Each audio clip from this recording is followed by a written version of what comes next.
Smith was the only butcher in a small town in Spain. He came from England when he was little because his father was offered a job in that town.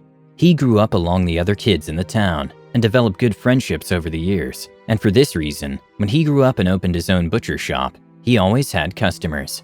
They preferred to spend their money in his business instead of going to the supermarket. Anyone who knew Smith would describe him as the perfect person, except for one particular defect: his unhealthy obsession with money. Bills and coins were his drug, to the point that if he earned one less euro than expected on a particular day, he would get depressed.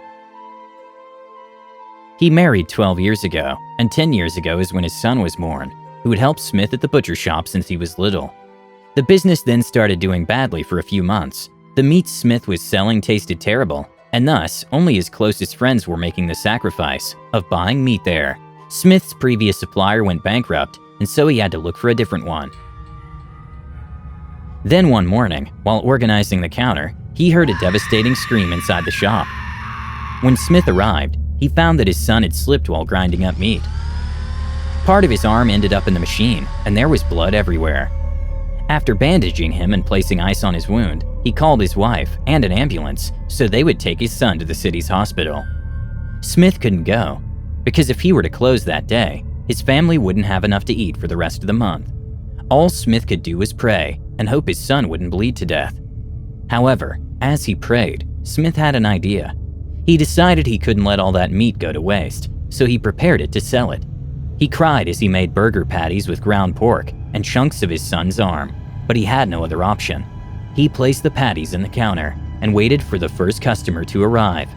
Smith then closed the shop to have lunch, and once he reopened it, an avalanche of people came in, who compulsively bought all his remaining patties. It seems that the morning buyers said those were the best burgers they've ever tasted. Smith's demeanor changed after seeing so much money now in his hands. He remembered that he still had part of that mix of grounded pork and human flesh in the freezer, and repeated the experiment the next day. And it was so successful that even people from the neighboring town came to try out his burgers. However, Smith soon ran out of his special mix and needed more. He had made so much money in 2 days that if he kept going, he would soon be rich. Smith talked with his wife and explained to her what happened. And since she was also obsessed with money, they planned to kidnap children and grind them to make and sell those special burger patties. And so, that's what they did over the following weeks. They would kidnap children from remote places at night and would shove them in their grinder to keep making and selling their horrible but delicious product. And a few months later, that small butcher shop became so famous that it was turned into a restaurant. However, for the murderous couple, just having one single restaurant was no longer enough, since the customers would spend hours waiting to have a seat. And so they opened another restaurant, and over time opened another. And thus that modest butcher shop ended up becoming a huge fast food chain. And the customers, they still don't know what is the secret formula.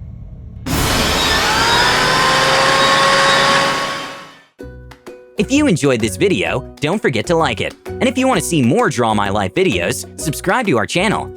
See you on the next episode.